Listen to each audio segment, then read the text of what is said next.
ರಾಜಕೀಯ ಧ್ರುವೀಕರಣ, ರಾಜಕೀಯ ಕ್ರಾಂತಿ ಆಗ್ತದೆ ಅಂತೇಳಿ ಸ್ವತಃ ಕಾಂಗ್ರೆಸ್ ಪಕ್ಷದ ಹಿರಿಯ ನಾಯಕರುಗಳು ಪ್ರೆಡಿಕ್ಟ್ ಮಾಡ್ತಾ ಇದ್ದಾರೆ.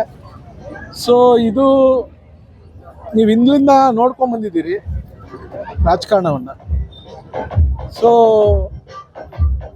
ಕೆಂಡ ಇಲ್ಲದೆ ಹೊಗೆ ಆಡಲ್ಲ ಅಂತೇಳಿ ಏನು ಕರೀತಾರೆ, ಆ ರೀತಿ ಇದು ಕಾಂಗ್ರೆಸ್ ಪಕ್ಷದ ಒಳ ಬೇಗುದಿ ಹತ್ಕೊಂಡಿದೆ. ಅದು ಬ್ಲಾಸ್ಟ್ ಆಗಬೇಕು, ಸ್ವಲ್ಪ ಸಮಯ ತೆಗೆದುಕೊಳ್ಳುತ್ತೆ, ಆಗುತ್ತೆ ಅಂತ ನಾವಲ್ಲಿ ಭಾವಿಸಿದ್ದೇವೆ. ಅಂದ್ರೆ ಇದು ನಿಮ್ಮ ಮೈತ್ರಿ ಪಕ್ಷಕ್ಕೆ ಅನುಕೂಲ ಆಗುತ್ತಲ್ಲ ಬಿಜೆಪಿ ಜೆಡಿಎಸ್? ಸೊ ನಾವ್ಯಾರು ಕೂಡ ರಾಜಕೀಯ ಸನ್ಯಾಸಿಗಳಲ್ಲ. ಯಾವ ಪಕ್ಷನೂ ಕೂಡ ನಾವು ಸನ್ಯಾಸತ್ವ ವಹಿಸಿದೀವಿ ಅಂತೇಳಿ ಯಾರು ಕೂತ್ಕೊಳ್ಳೋದಿಲ್ಲ. ಸೊ ಇವತ್ತೇನಾಗಿದೆ ಅದನ್ನ ಆ ಫಲವನ್ನ ಉಪಯೋಗಿಸ್ಕೋಬೇಕು ಅಂತ ಸಂದರ್ಭ ಬಂದಾಗ ಎಲ್ಲ ಪಕ್ಷಗಳು ಉಪಯೋಗಿಸೋದು. ಆ ರೀತಿಯಲ್ಲಿ ಅದರಲ್ಲಿ ಬಿಜೆಪಿ ಮತ್ತು ನಮ್ಮ JDS ಪಕ್ಷ ಹೊರತಲ್ಲ.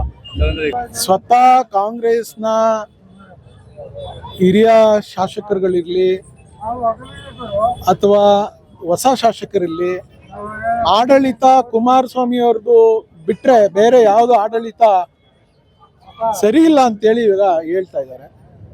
ಸೊ ಸ್ವತಃ ಕಾಂಗ್ರೆಸ್ನವರೇ ಮಾತಾಡ್ತಾ ಇರ್ಬೇಕಾದ್ರೆ, ಜನ ಮಾತಾಡ್ತಾ ಇರ್ಬೇಕಾದ್ರೆ ಕುಮಾರಸ್ವಾಮಿ ಅವ್ರನ್ನ ಮತ್ತೆ ಮುಖ್ಯಮಂತ್ರಿ ಮಾಡಬೇಕು, ಈ ನಾಡಿಗೆ ಅವರ ಇದು ಬೇಕು ಅಂತೇಳಿ ಜನ ಬಯಸ್ತಾ ಇದ್ದಾಗ ಬೇಡ ಅಂತ ಕುಮಾರಸ್ವಾಮಿ ಅವ್ರು ಯಾಕೆ ಹೇಳ್ತಾರೆ? Musical chair ಯಾರಿಗಾಗ್ತದೆ? ಸೊ ನೋಡೋಣ, ಈಗ ಪ್ರಾರಂಭ ಆಗಲಿ, ಆಟ ಪ್ರಾರಂಭ ಆಗಲಿ. ಆಟ ಪ್ರಾರಂಭ ಆದ್ಮೇಲೆ ಇದಕ್ಕೆ ಒಂದು ಅರ್ಥ ಬರುತ್ತೆ.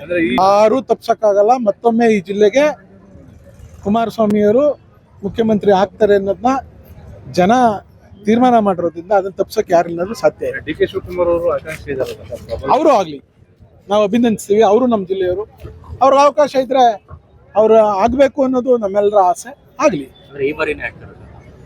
ಗೊತ್ತಿಲ್ಲ ಈ ಬಾರಿ ಆಗ್ತಾರೋ, ನೆಕ್ಸ್ಟ್ ಚುನಾವಣೆ ಮಾಡಿ ಆಗ್ತಾರೋ, ನೆಕ್ಸ್ಟ್ ನಾನೇ ಮುಖ್ಯಮಂತ್ರಿ ಅಂತೇಳಿ ಚುನಾವಣೆಗೆ ಹೋಗ್ತಾರೋ ಗೊತ್ತಿಲ್ಲ. ಸಂತೋಷ, ಅವರು ನಮ್ಮ ಜಿಲ್ಲೆಯವರೇನೆ. ಆದರೆ ಇವತ್ತು ನಾಡಿನ ಜನ ಕುಮಾರಸ್ವಾಮಿಯವರು ಮುಖ್ಯಮಂತ್ರಿ ಆಗಬೇಕು ಅಂತ ಬಯಸ್ತಿದ್ದಾರೆ. ಆ ಹಿನ್ನೆಲೆಯಲ್ಲಿ ನಾವು ಮಾತಾಡಿದ್ದೇವೆ, ಆಗುತ್ತೆ. ನ್ಯೂಸ್ 42 ಕನ್ನಡ.